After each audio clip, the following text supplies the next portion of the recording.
Friend, chemistry with खुशी में आपका स्वागत है। आज हम समझेंगे वेस पेयर थ्योरी को। वेस पेयर थ्योरी क्या होती है? Balance cell electron pair repulsion theory होती है।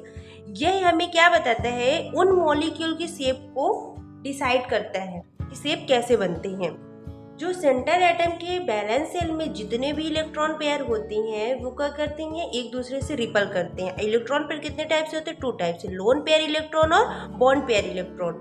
लोन पेयर जो इलेक्ट्रॉन होती हैं वो क्या हो, बॉन्ड पेयर इलेक्ट्रॉन जो होती हैं वो क्या होती हैं? बॉन्ड पेयर इलेक्ट्रॉन होते हैं जितने एटम क्या होते हैं?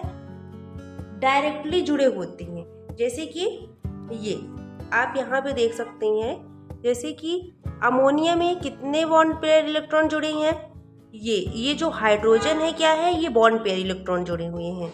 और जो लोन पेयर क्या होते हैं? जो एक्स्ट्रा इलेक्ट्रॉन जुड़ते हैं, बॉन्ड पेयर में यूज नहीं होते हैं। जैसे कि ये दो कितने हैं? Lone pair. अमोनिया में कितने? ये हाइड्रोजन 3 हाइड्रोजन, यानी बॉन्ड पेयर 3 हाइड्रोजन है।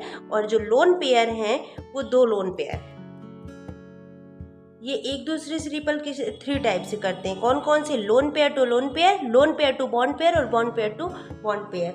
जो lone pair to lone pair होते हैं वो सबसे ज़्यादा रिपल करते हैं। उससे कम lone pair to bond pair, फिर सबसे कम कौन करता है? Bond pair to bond pair करता है। ये क्या होती हैं? जो मॉलिक्यूल में जियोमेट्री ऐसे बनाते हैं जिससे क्या हो? रिपल्सन मिनिमम हो। जैसे इसमें क्या हो गया? BeCl2। एग्जाम्पल कैसे? BeCl2। जियोमेट्री क्या होगी इसकी? लीनियर। और हाइब्रिडाइजेशन क्या होगा? sp होता है। ये इंपॉर्टेंट पॉइंट है वेस पेयर थ्योरी के अकॉर्डिंग। इसमें क्या बोल रहा है? जब बॉन्डेड एटम की इलेक्ट्रोनेगेटिविटी क्या होती है? बढ़ती है, तो बॉन्ड एंगल क्या हो जाता है? घट जाता है। जैसे कि आप एग्जांपल के तौर पे यहाँ पे देख रहे हैं, PCl2 जो है इसकी इलेक्ट्रोनेगेटिविटी क्या होगी? सबसे ज्यादा होगी, तो बॉन्ड एंगल क्या है? कम है। फिर देन इसकी, मतलब कि सबसे ज़्यादा इलेक्ट्रोनेगेटिविटी किसकी होगी? PCl2 होगी, फिर इसकी होगी। तो बॉन्ड एंगल क्या होता जा रहा है? कम होता घटता जाता है। जैसे जैसे इलेक्ट्रोनेगेटिविटी बढ़ती है वैसे बॉन्ड एंगल कम होता जा रहा है। दूसरा क्या है? अगर सेंटर एटम की, यदि क्या होगा? सेंटर एटम की इलेक्ट्रोनेगेटिविटी क्या होती है? कम होती है, तो बॉन्ड एंगल भी क्या हो जाता है? कम हो जाता है। जैसे कि H2O, इलेक्ट्रोनेगेटिविटी क्या है? कम होगी, तो क्या होगा? बॉन्ड एंगल कम होता जाएगा। सबसे कम इलेक्ट्रोनेगेटिविटी किसकी है? H2Se की है, तो बॉन्ड एंगल भी क्या हो गया? कम हो गया है। देन H2S की, फिर देन H2O की होगी। तीसरा पॉइंट क्या है? जब सिंगल बॉन्ड की में रिपल्सन कम होता है, इसलिए क्या होता है? इसलिए BF3 में आप देख सकते हैं, इसमें क्या हो रहा है? रिपल्सन कम हो रहा है, तो इसकी क्या होगी? बॉन्ड एंगल 120 होगा। लेकिन क्या होता है? जो मल्टीपल बॉन्ड होते हैं उसमें रिपल्सन क्या होती है? ज़्यादा होता है। जैसे इसमें आप देख सकते हैं COCl2 में बॉन्ड एंगल क्या होगा? कम होगा, मतलब लेस देन, मतलब थोड़ा 120 से थोड़ा कम हो जाते हैं, क्योंकि इसमें मल्टीपल बॉन्ड्स रिपल्सन हो रहे हैं। पेयर थ्योरी के अकॉर्डिंग मॉलिक्यूल का शेप डिपेंड करता है सेंटर एटम के स्टेरिक नंबर यानी जेड पर डिपेंड करता है। जेड क्या होता है? किसी भी मॉलिक्यूल का सम होता है, मतलब कि सेंटर एटम पर कितने लोन पेयर हैं और कितने बॉन्ड पेयर हैं, ये जेड बताता है। जेड की वैल्यू से हम क्या क्या पता कर सकते हैं? जियोमेट्री पता कर सकते हैं और हाइब्रिडाइजेशन को पता कर सकते हैं। ज्योमेट्री क्या होती है? यह लोन पेयर और बॉन्ड पेयर के अरेंजमेंट को ज्योमेट्री कहते हैं। जैसे आप यहाँ पे जेड की वैल्यू से देख सकती हैं, जेड का वैल्यू कितनी है? 2 है, तो ज्योमेट्री क्या हो गई? लीनियर हो गई। और हाइब्रिडाइजेशन क्या है? SP। यदि जेड की वैल्यू क्या होगी? 3 है, तो ज्योमेट्री क्या होगी? ट्राइगोनल प्लेनर होगी। और हाइब्रिडाइजेशन क्या होगा? SP2 होगा।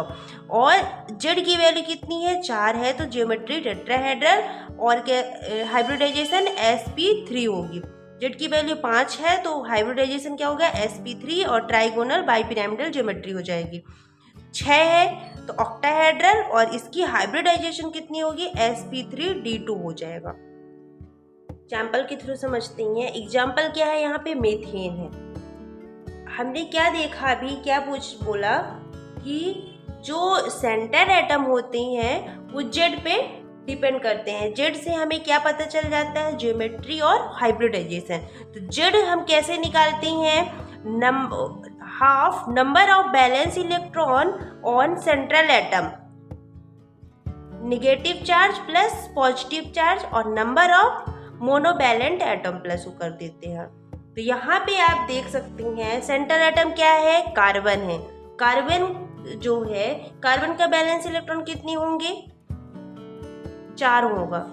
ये कार्बन का बैलेंस इलेक्ट्रॉन कितना होगा, 4 होगा। और मोनोवैलेंट एटम्स कितने हैं, मोनोवैलेंट एटम्स मतलब उससे हाइड्रोजन कितने जुड़े हुए हैं, 4 जुड़े हुए हैं। तो मोनोवैलेंट एटम कितने हो जाएगा, 4। तो मतलब बैलेंस इलेक्ट्रॉन कितने हुए, 4 प्लस मोनोवैलेंट एटम्स कितने हुए, 4 मतलब 4। 4 + 4 8/2 कितना आया, 4 आया। मतलब जेड की वैल्यू जो है वो कितनी आई, 4 आई।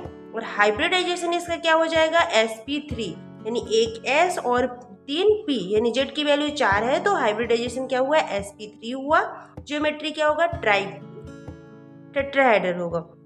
अभी हमने क्या बताया, जो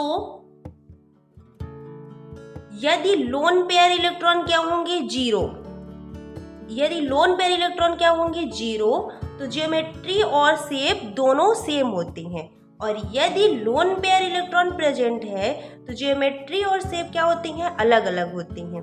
जैसे आप इसमें देख सकते हैं CH4 मीथेन में क्या है, लोन पेयर इलेक्ट्रॉन नहीं है, तो ज्योमेट्री क्या होगी, टेट्राहेड्रल। तो वही क्या होगा, शेप भी टेट्राहेड्रल ही होगा, क्योंकि इसमें बॉन्ड पेयर इलेक्ट्रॉन 4 है और लोन पेयर इलेक्ट्रॉन कितनी है, 0। मतलब जो ज्योमेट्री टेट्राहेड्रल है तो शेप भी टेट्राहेड्रल है।